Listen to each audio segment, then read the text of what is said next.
Good afternoon and welcome back to the Florida Keys Marathon International Airport. My name is TJ Henderson and I'm the airport manager and also the Assistant Director of Airports for Monroe County. It's an unseasonably warm day here this February 9th, 2017, but I can't complain. Happy to be here, another day at work. And on a beautiful day like this, I'd like to take this opportunity to go out behind the fence and take a look at what's happening on the airfield. We've had a lot of developments over the last few months, so let's take a look at it firsthand.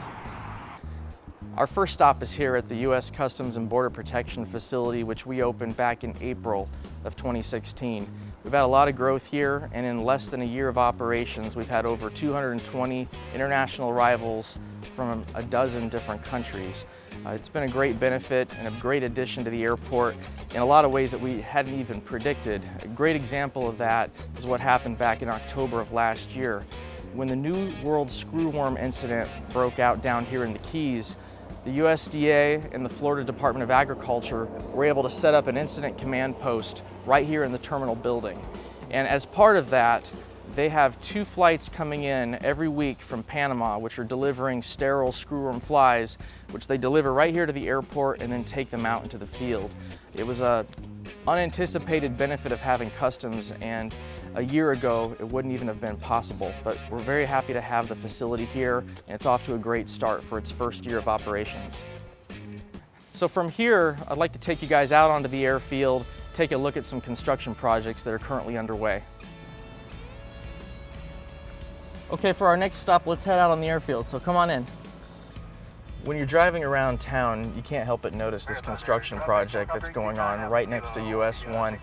This is the Marathon Storage Hangars project, and it started in the fall of 2016.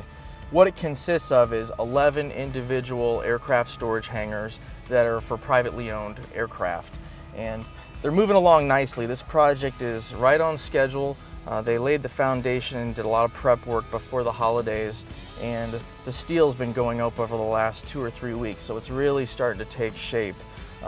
This is our biggest capital improvement project that's happening at the airport right now, and I anticipate that it's going to be complete in late June or early July of this year. I know a lot of future aircraft tenants that are really happy to move into this facility as soon as possible. So we're happy to see it go up. So as part of meeting the regulations of the FAA certification that we have for the airport, we have to conduct a self-inspection program. And this is managed by our operations and maintenance manager, Ken Lowline, basically runs the program. And the way it works is we inspect ourselves and we maintain ourselves to prepare for our FAA inspection that happens once every year. So being on the runway, inspecting the runway is one of the most important things we do, because really our top priority here is safety. Safety for aircraft, safety for people here at the airport. When you're performing a runway inspection, you're really just taking a look at the big picture of what's out here. One of the main things we're looking for is something called FOD, which stands for Foreign Object Debris. We want to make sure that the runway is as clean and object-free and obstacle-free as possible. So FOD could be anything. It could be small rocks or pieces of trash or debris, vegetation. You never know what you might find on the runway, but we want to make sure that the runway is as clean as possible to ensure that any aircraft landing aren't going to have any problems. We just ran into Lieutenant Pete Meneses. He's with City of Marathon Fire Rescue, and he's a big part of running our aircraft rescue firefighting program here at the airport, which is another huge component of keeping the airfield safe and keeping it safe for aircraft and passengers. And he's working on our ARF truck, which is currently being maintained right now. We're trying to get it back in service as soon as possible. Well, thank you for joining me. I hope you can come back sometime later this year, and I'd be happy to give you an update on what's happening at the airport. Take care.